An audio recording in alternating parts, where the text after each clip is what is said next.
Hi guys, female cricket channel में आपका स्वागत है। मैं हूं प्रशस्ति और मेरे साथ है अंकित। आज हम बात करेंगे काफी एक्साइटिंग टॉपिक के बारे में जो कि वुमेन्स प्रीमियर लीग के थर्ड एडिशन से रिलेटेड है। जो कि अगर अंकित थोड़ी सी हिंट दें क्या हम अपने व्यूअर्स को। जी हाँ, अगर हम बात करें तो ऑब्वियसली वो रिटेंशन लिस्ट जो टीम्स अनाउंस करेंगी 7 नवंबर को, एंड उसी के चर्चे में हम लोग आज जुड़े आप लोग के साथ बात करने के लिए। या वो काफी एक इम्पोर्टेंट है क्योंकि हर साल टीम्स एक नया स्क्वाड बनाती है। जैसे कि हमने देखा कि थर्ड एडिशन है, सो एक ही बार वो रिटेंशन एंड रिलीज का प्रोसेस हुआ है जिसमें काफी हमने देखा कि काफी प्लेयर्स रिलीज हुए, काफी लोगों ने बायस किए जो काफी वर्क कर रहे हैं उनके लिए।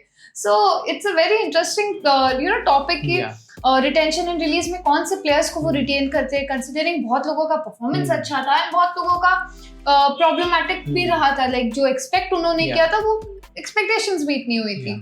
बट अंकित जो रूल्स की बात है, सो लाइक 15 to 18 प्लेयर्स ही आप अपनी टीम में ले सकते हैं एंड जिसमें से 6 ओवरसी प्लेयर्स आपके साथ होंगे plus that 1 associate player rule. So वो रूल आपको कैसा लगता है? आई थिंक वो काफी एक्साइटिंग है। इवन बाकी फ्रेंचाइजी लीग्स में आई थिंक काफी हद तक वो वर्क कर रहा है and I think it helps for teams too and even players के लिए उस पॉइंट ऑफ व्यू से हमने पिछले सीजन भी देखा था। सो आई फील कि वो एक रूल है। आई थिंक इस सीजन में, पिछले सीजन में ऑब्वियसली एक आध टीम ने यूज किया था, but I think more teams are going to utilize because world cup में भी अच्छे टीम्स थे एंड इवन क्वालिफायर्स में। So I do see a lot of players coming into the tournament and वो जो रूल है I think that's really gonna be an advantage for many teams.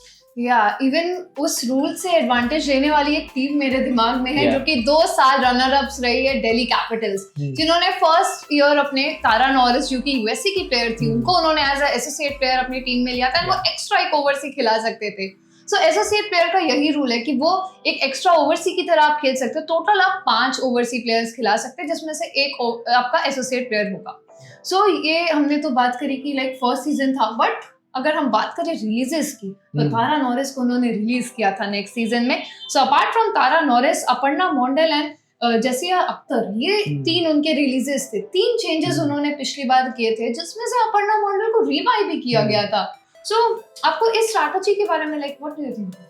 I think interesting है when we speak about Delhi Capitals because 2 बार runners up रह चुके हैं and overall काफी balance team रही है। लाइक अगर आप दिल्ली को देखो, ऑब्वियसली दोनों बार they reach the finals and जीत नहीं पाए, लेकिन उसके बावजूद स्क्वाड काफी अच्छा था when they came into the first season. Meg Lanning captain and बाकी ओवरसीज प्लेयर्स भी, इवन ऑलराउंडर्स काफी बैलेंस थी। इंडियन कोर काफी स्ट्रॉन्ग था उस लिहाज से काफी। बट जैसे आपने मेंशन किया कि जो उन्होंने बाइस किए थे, हो सकता है कि इस ऑक्शन में कैसे उनकी स्ट्रैटेजी रहेगी। आई थिंक दैट्स वन थिंग जो हमें देखने लायक बात होगी इस सीजन में। क्योंकि कंसीडर किया जाए जो उनके 22 थे, एनेबल सदरलैंड उन्होंने बाई किया था, 1-2 मैचेस ही खिलाए थे, बट जैसे उनका भी रिसेंट फॉर्म है, सो आई फील कि वो एक बहुत अच्छा बाय है इस बार के लिए क्योंकि वो एक काफी अच्छी प्लेयर रहेंगी। एंड उन्होंने अपर्णा मोंडल एंड अश्विनी कुमारी, ये 3 प्लेयर्स को उन्होंने पिछली बार बाय किया था।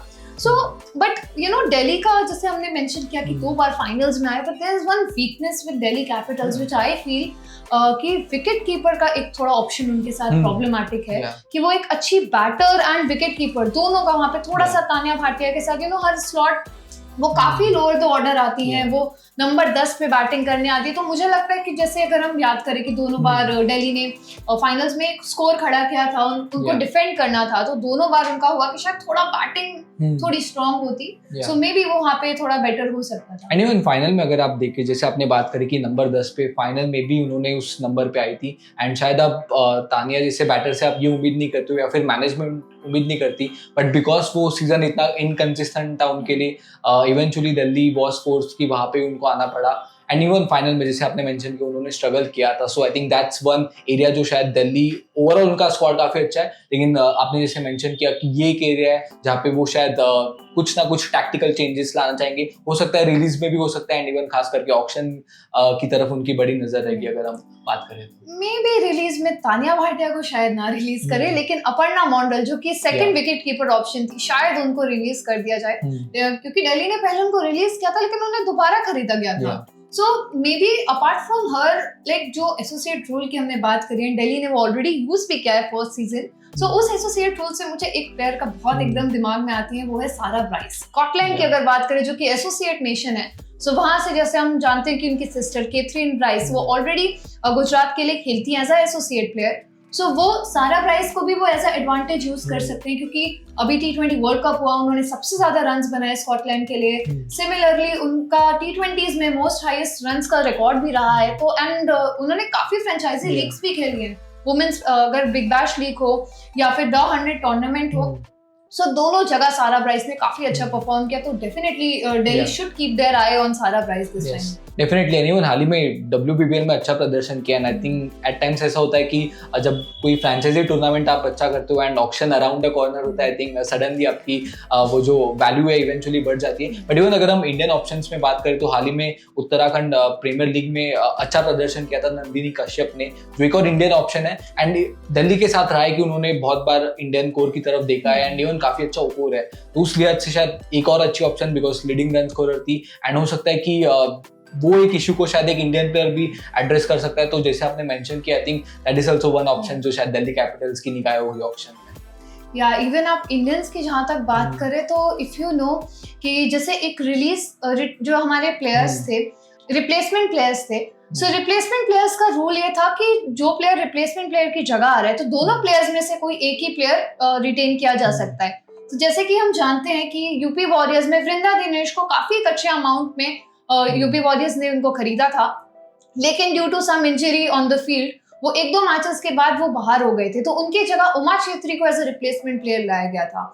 सो आई फील कि अगर वो वृंदा दिनेश, क्योंकि उन्होंने उनकी वो फर्स्ट पिक थी, फर्स्ट चॉइस थी, अगर वो उनको रिटेन करते हैं तो उमा छेत्री आ सकती है हमारे ऑक्शन में, एंड वो एक अच्छा पिक हो सकती है for Delhi Capitals to fill that slot, क्योंकि हाल ही में उनको नेशनल कैप मिली है, एक अच्छा परफॉर्मेंस रहा, एशिया कप में उन्होंने अच्छा प्रदर्शन दिया, तो वो एक अच्छे एक्सपीरियंस के साथ she can be a part. या डेफिनेटली, बिकॉज अब डेब्यू के उसके बाद आई थिंक ऑब्वियसली उनका भी थोड़ा कद बढ़ गया है, एंड ऐसे बहुत सारे इंडियन ऑप्शंस हैं नहीं, तो उसमें से अगर आपको कोई एक ऐसा प्लेयर मिले ऑप्शन में या फिर जैसे आपने मेंशन किया कि रिप्लेसमेंट में, so I think it can be a very good option. And even अगर हम देखें तो सुषमा वर्मा एक और ऑप्शन है जो गुजरात जायंट्स ने उन्होंने 2023 के सीजन में यूज़ किया था, लेकिन 2024 के सीजन में उन्होंने मैचेस नहीं खेले, तो एक और हम ऑप्शन देख सकते हैं जो शायद दिल्ली कैपिटल्स की निगाह होगी, because I think that's one area जो शायद दिल्ली कैपिटल्स के लिए I think something which is जो ट्रॉफी से दूर रहा है अभी तक, I think that is one thing जो शायद हो सकता है वो सॉर्ट करे and they might and up winning the trophy. या एक विकेट कीपर से उनका बैटिंग स्ट्रेंथ अप हो सकता है। बट एक और बात थी कि जो हमने पहले भी मेंशन किया था कि अगर ओवरसीज प्लेयर्स देखें तो काफी अच्छा ओवरसीज का ब्रैकेट है दिल्ली कैपिटल्स के बाद, बट आई फील कि लॉरा हैरिस को वो यूटिलाइज नहीं कर रहे हैं, सो वो शायद एक ऑप्शन हो सकती है कि इस बार उनको शायद रिलीज कर दिया जाए, क्योंकि वो एक एज अ प्रॉपर बैटर है, एंड कंसिडरिंग कि मैग लैनिंग ऑलरेडी एक हमारे पास प्रॉपर बैटर ओवरसीज में है, सो प्रेफरेंस थोड़ा सा ऑलराउंडर्स की तरफ दी जाती है। एंड ऑलराउंडर्स में एलिस कैप्सी का अगर परफॉर्मेंस देखें तो थोड़ा सा इस बार हमने देखा कि उन्होंने पिछली बार थोड़ा परफॉर्मेंस उनका नहीं था, मतलब अभी भी वो टच में थोड़ा सा हम कह सकते हैं कि नहीं है अपने परफॉर्मेंस में।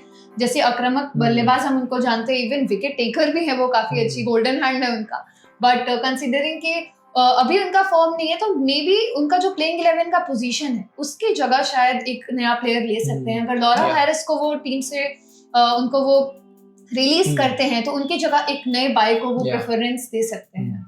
एंड इवन अगर हम देखें तो बहुत सारे उम्दा ऑप्शंस हमें दिखेंगे ऑप्शन में, जिसमें जेड वेलिंगटन एक नाम होगा। अगर फ्रेंचाइजी क्रिकेट की बात करें तो सबसे पहला नाम अक्सर जेड वेलिंगटन के बीच में आता है, बिकॉज इतना वो एक्सपीरियंस रहा है 100 में, WBBL CPL में भी उन्होंने अच्छा किया, तो उस लिहाज से बहुत अच्छा ऑप्शन। इवन बहुत बार lower down the order I think batting से भी उन्होंने मैचेस जीता है, तो उस लिहाज से आई थिंक एक और ऑप्शन जो शायद Delhi Capitals, because spinner Indian conditions में आपको चाहिए एंड ओवरसीज में बहुत सारे ऑप्शंस नहीं, उनमें से अगर एक एक्सपीरियंस आपको स्पिनर मिले तो I think Z Wellington can be a very good option for Delhi. या इवन स्पिनर्स काफी इंपॉर्टेंट होंगे, क्योंकि अगर आप देखें तो ओवरसीज स्पिनर्स पे उनके पास सिर्फ जस जॉनसन है, Marizanne Kapp and Annabel Sutherland दोनों ही पेस ऑलराउंडर्स हैं, एंड एलिस कैप्सी एक और आपके पास स्पिनर की वैरायटी है।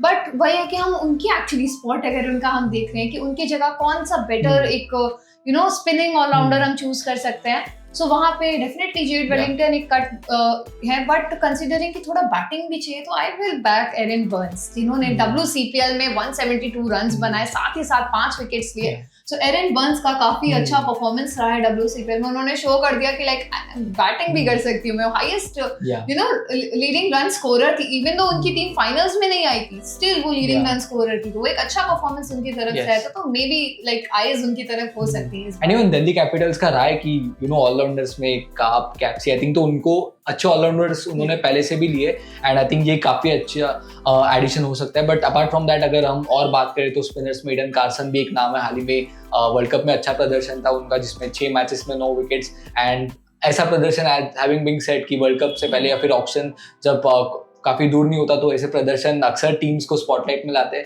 सो आई थिंक ये भी एक नाम जो दिल्ली के जहन में हो सकता है ऑप्शन।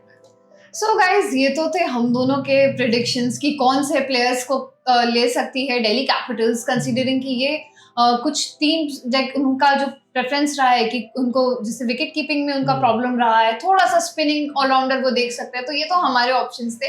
आपसे रिक्वेस्ट करूंगी आप भी प्लीज कमेंट सेक्शन में हमें बताइए कि आपके हिसाब से आपकी प्रेडिक्शन क्या हो सकती है कि दिल्ली कैपिटल्स इस बार किसको रिटेन करेगा, किसको रिलीज करेगा एंड किसकी ओर अपनी नजर रखेगा। So stay tuned with female cricket, हम सारी WPL रिलेटेड अपडेट्स आपको इसी चैनल पे देंगे। Thank you guys for watching.